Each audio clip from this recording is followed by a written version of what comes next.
It begins innocently. A game appears on the Xbox storefront. Cheap, colourful, sometimes with a cartoon mascot that looks like it escaped a Saturday morning show. Maybe it's a knockoff platformer. Maybe a puzzle game with bright blocks. Maybe even a kids' TV tie-in.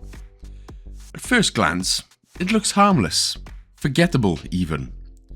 But behind those smiling characters and neon menus lies a secret that every achievement hunter knows. This is a baby game, or more otherwise known as shovelware. A baby game is not about challenge, it's not about story, artistry, or even fun. It exists for one purpose: to shower players with thousands of gamerscore or PlayStation trophies in the blink of an eye.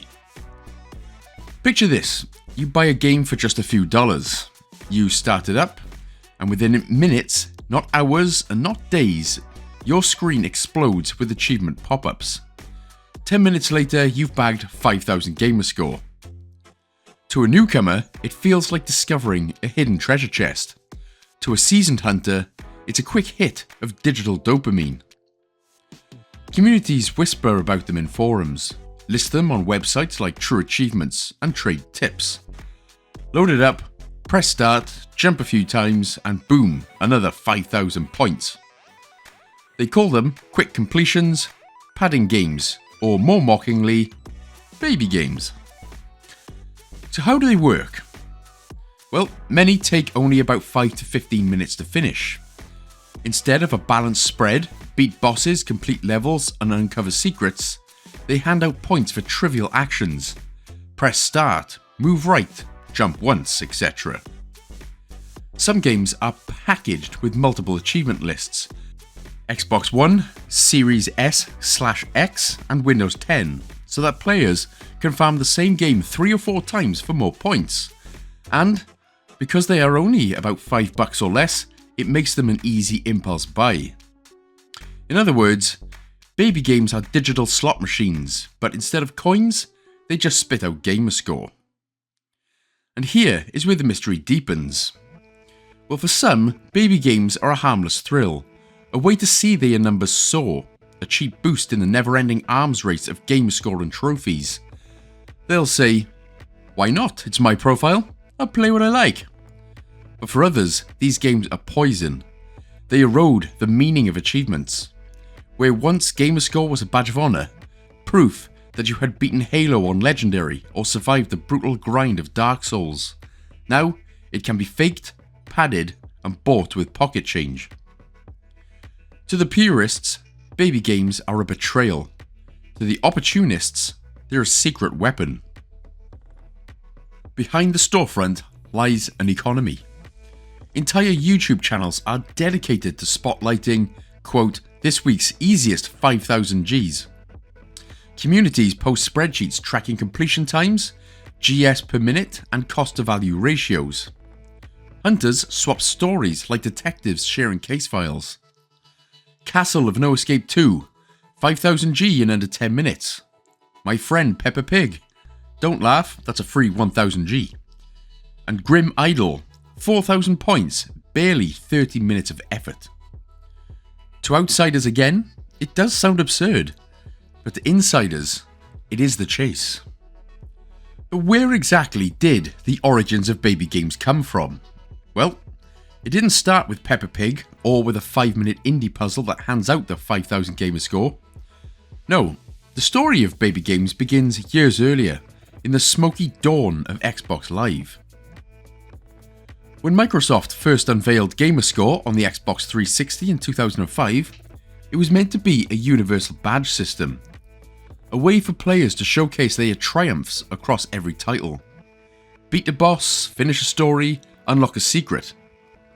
All of it would feed into one number that defined your gaming legacy. At first, it worked. Players compared totals, showed off rare achievements, and took pride in difficult milestones. But every system has its cracks, and it didn't take long for hunters to find them. Back in the late 2000s, whispers began about certain cheap short games that handed out gamerscore far too easily. Licensed titles, Rushed movie tie-ins or kids games often had weak achievement lists. Some could be 100% completed in a single sitting.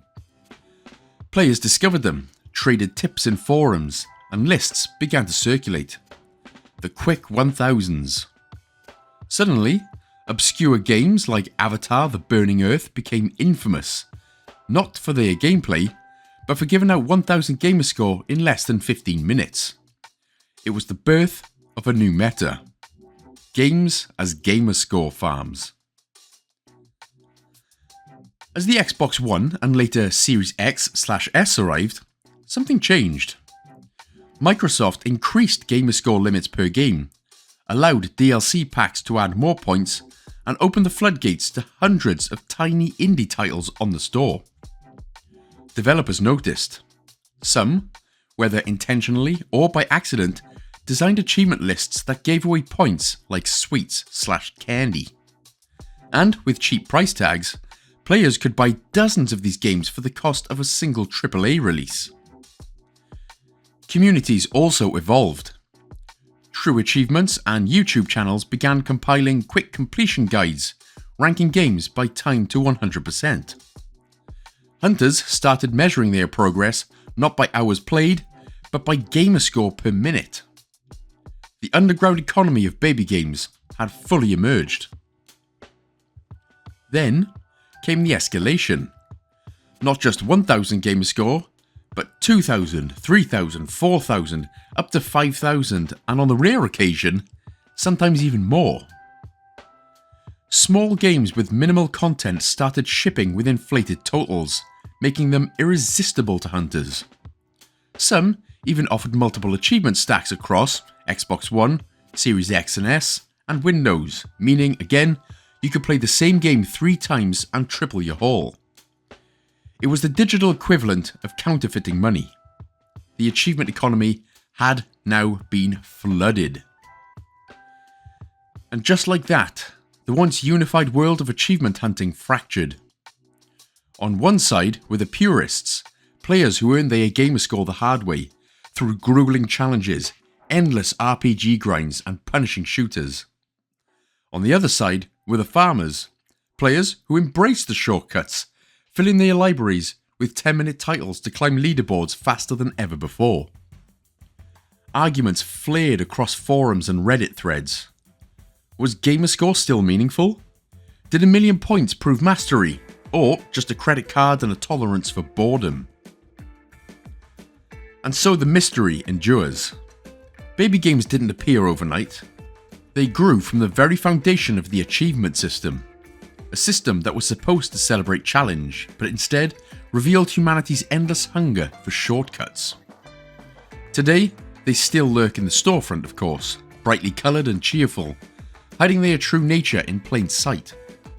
To a child, they're harmless distractions. To a hunter, they're contraband, the forbidden fruit of digital prestige. The question is no longer where they came from. We know that, but the question now is, what happens if they keep multiplying? In every mystery, however, there is always a mastermind, and in the shadowy underworld of baby games, a couple of names whispers louder than most. Gitalon, Ratalaika Games, and East Asia Soft, etc, etc.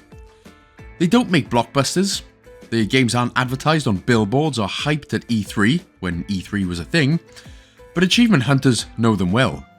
Because behind their pixel art and budget price tags lies a goldmine. The achievement lists that are engineered to rain gamerscore like confetti. There are, of course, way too many to name, but these games all have similar themes. If it's a platformer, it's usually get to level 30 or so, avoiding spikes and a few enemies. Copy and paste. If it's a puzzler, it's usually push these blocks to create a path or finish a level. Copy and paste. If it's adventure, it's usually a walking simulator with nothing to do and with half okay voice acting at best. Copy and paste. Now you could also add the publisher Sometimes You to this list as well.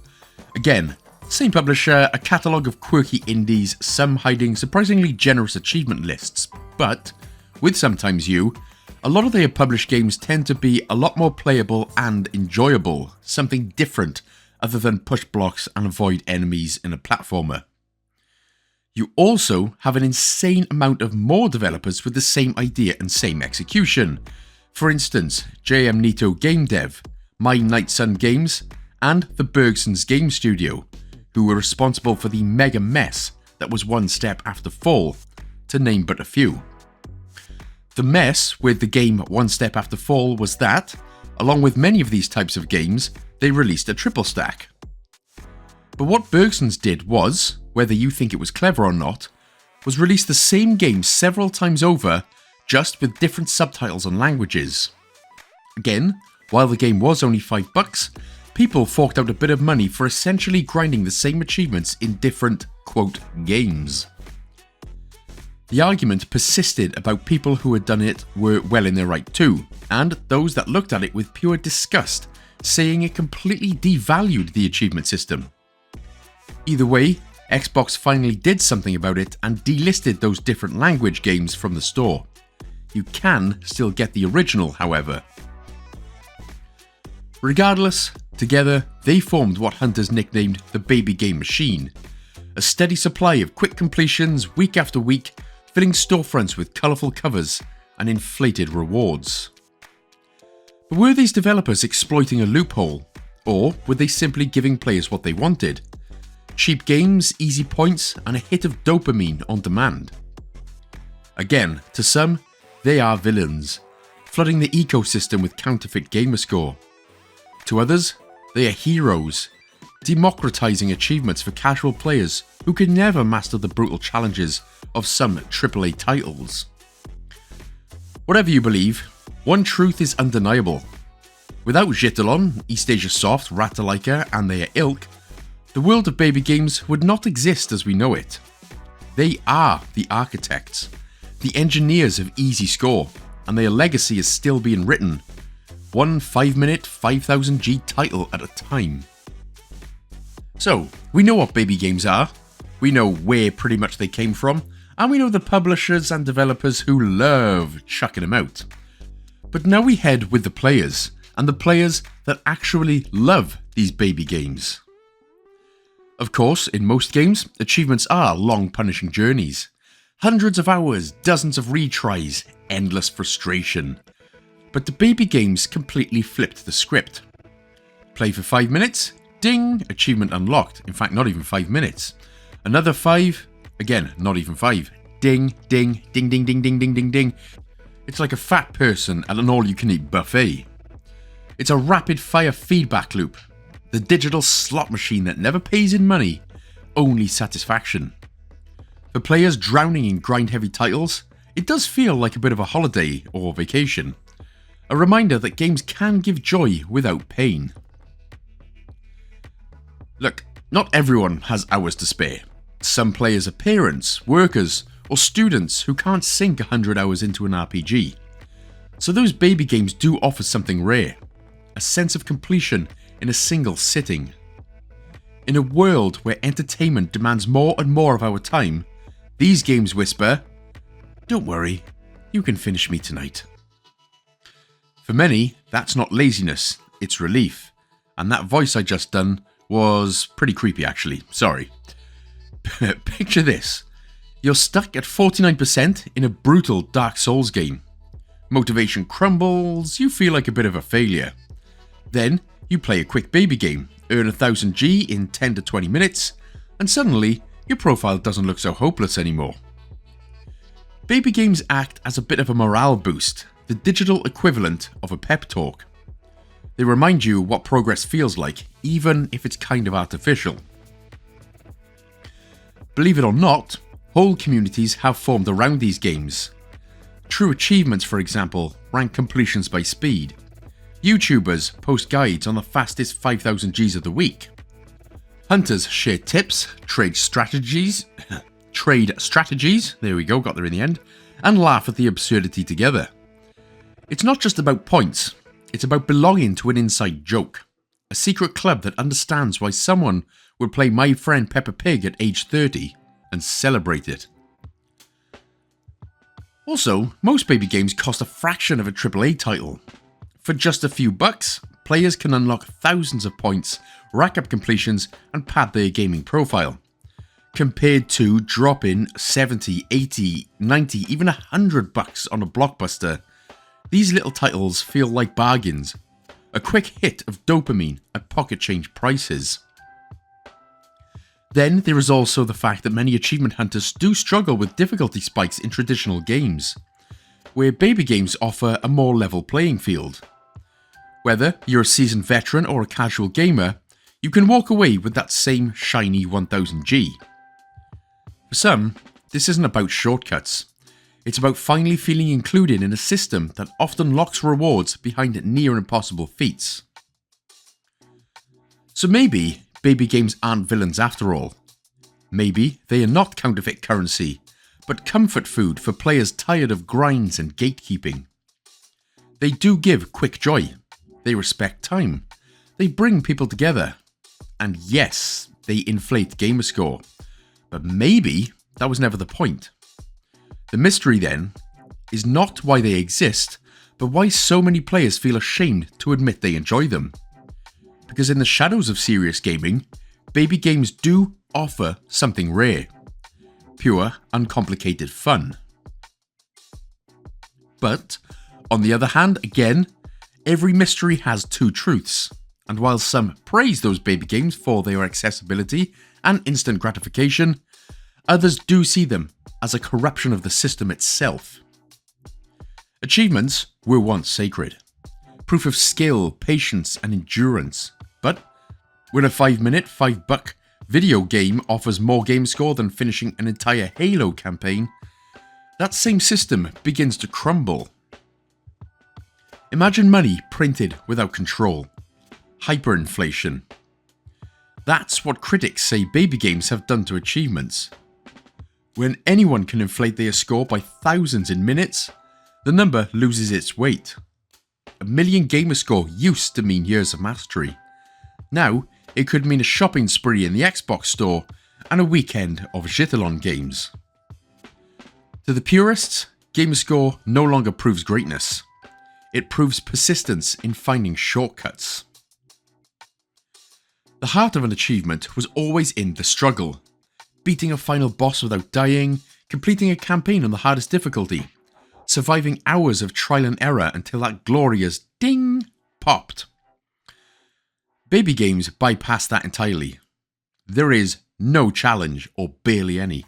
There is no triumph, just button presses and cheap points. For veterans who bled for their score, it feels like watching someone climb the same mountain, but riding a helicopter to the summit. Another complaint: the storefront themselves. Xbox and PlayStation marketplaces have become over-flooded with shovelware. Cheap, low-effort games designed not for fun, but just for fast achievements and trophies. Hunters digging for hidden gems instead find endless rows of near-identical puzzle games, clickers, or tap-the-button simulators. It creates a sense that developers aren't making art anymore. They're basically printing digital lottery tickets. There was a time when gamerscore was a badge of honour, something you bragged about at school or online, knowing each point represented real effort. But with baby games multiplying, the prestige evaporates. Now, when someone flaunts a massive score, the response isn't, "Wow, what games did you master?" It's, "How much Peppa Pig and Castle of No Escape did you play?" The awe has now been replaced with suspicion. Although I have mocked Peppa Pig a few times in this video, from now on I will stop. I'm sorry, Peppa.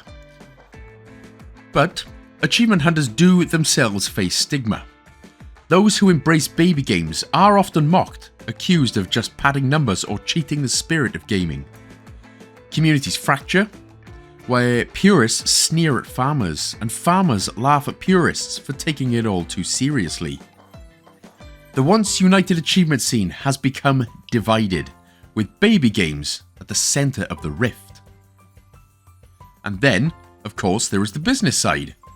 Critics argue that publishers like Gitalon or East Asia Soft aren't really making games.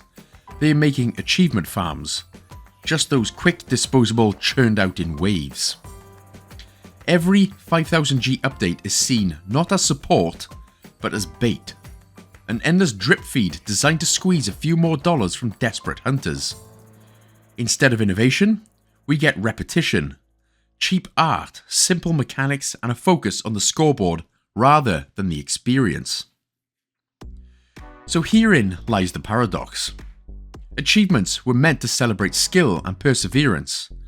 Baby games warp them into commodities, fast, cheap, and hollow. To their defenders, they are comfort food. To their critics, they are complete and utter poison. And the mystery endures. If the number no longer means mastery, then what does gamerscore stand for anymore? In the end, baby games don't just raise questions about achievements, they raise questions about what we value in gaming itself. And now we look at the platform and community responses, what's being done or discussed. Well, Microsoft's response has been methodical, a paperwork and policy approach rather than a public spectacle. They updated their store/developer rules, or the GDK/publishing policy language, to tighten what counts as a valid achievement and to set sensible limits on how achievements and gamerscore can be addressed to a title and through updates. The policy language now explicitly pushes developers toward achievements that reflect, quote, thorough exploration or engagement with the base game, and it lays out limits on achievement counts and gamerscore at launch or via semi-annual windows. In short, the scaffolding that allowed trivial achievement bloat has been partially dismantled. But rules are only useful if enforced. Microsoft also began targeting the store tactics developers used to dominate listings. The multi-SKU/bundle spam that let essentially the same game appear multiple times and swamp search results. In 2025, Microsoft publicly moved to ban exploitative bundle spamming practices that were being used to sell gamerscore by flooding the store, warning developers their listings could be delisted for that tactic. That was the platform closing one of the biggest loopholes, triple stacking the same content across variants to multiply awards and visibility. Sony's answer took a different tone, blunt and corporate. Don't upload spam. In late 2022, Sony quietly sent guidance to partner developers that the PlayStation Store would no longer tolerate shovelware and repetitive trophy bait that merely reskinned the same experience or existed for the sole purpose of easy platinums. The enforcement menu was explicit. Reduced discoverability, removal from merchandising, delisting, and even account sanctions for repeat offenders. That letter was effectively a storefront strike against producers of cheap, repetitive trophy bait. Communities cheered, but cautiously. The letter limited future spam, but it didn't automatically delete every already released shallow platinum. Sony's approach was preventative and custodial. Stop the tide, punish repeat abusers, and restore discoverability for genuine and actual great game and content. While the platforms created policy, the community did the policing. Websites like True Achievements and True Trophies and other PlayStation and Xbox sites, and other long-running forums tracked labelled quick completion games, posted median completion times, and compiled a list of notorious titles and devs. YouTubers and Redditors exposed triple stacks and title updates that ballooned gamerscore totals, shaming or celebrating them depending on one's stance. In short, community databases and public callouts became a de facto second layer of enforcement and transparency. If a game looked suspicious, it got flagged fast. That public scrutiny pressured platforms too. When a developer's pattern was obvious, community outcry made delisting or investigation politically and commercially easier for platform teams. But the community's policing isn't perfect. It's reactive, not procedural, and sometimes witch hunts form around false leads. But rules and letters aren't magic. A few practical realities complicate enforcement, and they read like the red herrings of the mystery. Retroactive erasure is awkward. While platforms can remove storefront listings or delist developers, they generally don't and legally can't easily, they can't remove achievements already earned on players' accounts. That's pretty messy and unpopular. So the past inflation remains visible even if future inflation is curbed. Community discussions and policy write-ups flag this as a tension point. But developers adapt, and when one exploit closes, another will be tested. Title update GS, platform skew duplication, and borderline cases of legitimate but trivial design create grey areas that require case-by-case judgment. The platform's policy gives them the teeth to act, but the work of spotting and adjudicating every exploit is constant. Community trust takes time to rebuild, and a long time in this case. Even with policy action, many players feel the prestige of achievements was dented. Platforms and communities can slow future damage, but they can't instant repair the meaning players lost. If you strip away the drama, here's what actually happened and why it matters. Microsoft updated achievement publishing rules and added store policy enforcement, including anti-bundle spam work to make it harder to game gamerscore with repeated skews or exploitative title updates. That puts a procedural barrier in front of the, quote, farmers. Sony issued guidance to remove or limit shovelware and easy platinum releases from the PlayStation Store, threatening delisting and account sanctions for repeat offenders. A blunt instrument to protect discoverability. And communities, such as True Achievements, Trophies, Reddit, and YouTubers, act as the public watchdogs, cataloguing suspicious titles and pressuring platforms to enforce their own rules. That grassroots transparency is a major reason platforms felt compelled to act. So, who won? Well, nobody and everybody. Platforms have begun to clean house, tightening rules, banning bundle spam and threatening delisting, but the ecosystem is resilient. Developers who want cheap gamerscore will test new methods, hunters will adapt, and communities will keep watching. The big shift is that the problem moves from being an obscure forum gripe to an actual policy problem at Microsoft and Sony, and that's a turn in the plot. If you are still here, I do appreciate you sticking around with this video. This is a little bit longer than I anticipated, but we got to get it out there. But we know now how Microsoft and Sony can prevent it, but what can they actually do to solve it? Well, they hold a master key, of course, Xbox and PlayStation themselves, the rules of achievements and trophies. If they want to fix the system, they must make the rules harder to exploit. For instance, stronger achievement guidelines. Require challenges to reflect actual gameplay depth. No more press start for 1000 Gs. Caps on updates? Well, they can limit how often developers can add new points via patches, so that the 5000 GS bloat slows. And actually put quality filters on storefronts. They can use algorithms or human curation to push shovelware to the bottom, giving spotlight back to real games. The mystery twist?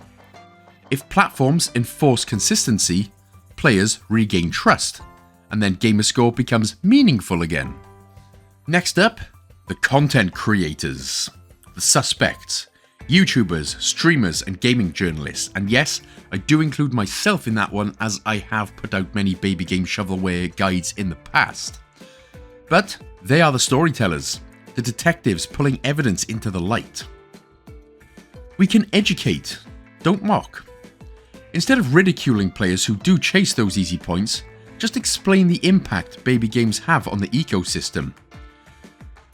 They can also point viewers towards short games worth playing that also happen to have easy achievements, separating gems from scams. And expose exploitative dev practices like triple stacks and spam bundles. The more sunlight, the less power the exploiters hold. The twist? By controlling the narrative, creators can shift public opinion from cheap thrill to choose wisely. The next suspect. Us. The hunters. The casuals. The players in the millions. Because no system survives without its users. Stop buying exploitative baby games purely for score. Demand better from developers. Share milestones from hard-earned platinums or long RPG 100%. Remind the community what true achievements look like.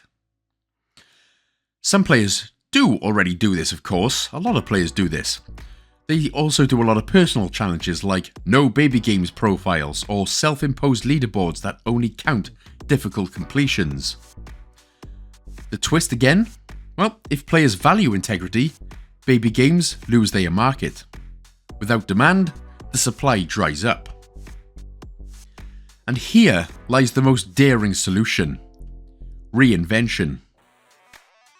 Platforms could introduce special markers for difficult achievements, separating them visually from trivial ones. I mean, I know, of course, Xbox already do that with the rare achievements, etc., but this is more obviously specifically for separating the baby games from the, quote, real games, as it were. Imagine a gamer score that adjusts based on difficulty. 100 gamer score for completing Dark Souls might weigh more than 100 grams from tapping a jar of mayo. Leaderboards based not on raw numbers, but curated events, like official hardcore weeks or seasonal tasks that spotlight real skill. The twist? Achievements evolve, becoming more than numbers. They become layered, nuanced, and a true reflection of mastery. So, closing the case, what is the solution? Platforms must rewrite the rules. Creators must shine a spotlight. Players must reclaim the meaning of score. And maybe, just maybe, the achievement system itself must evolve into something more resilient. Something that can't be gained by $5 shortcuts. The mystery of baby games, then, isn't just about exploitation. It's about value, and whether we, as a community, are willing to fight for it. Well, thank you so much once again for listening, guys and gals. I do hope this has been rather educational, but what do you think of baby games? Do you think they are good for the Xbox? Do you think they're bad for the Xbox and PlayStation? Let me know in the comments below, and let's fight it out in the comments. Looking forward to seeing everyone's argument.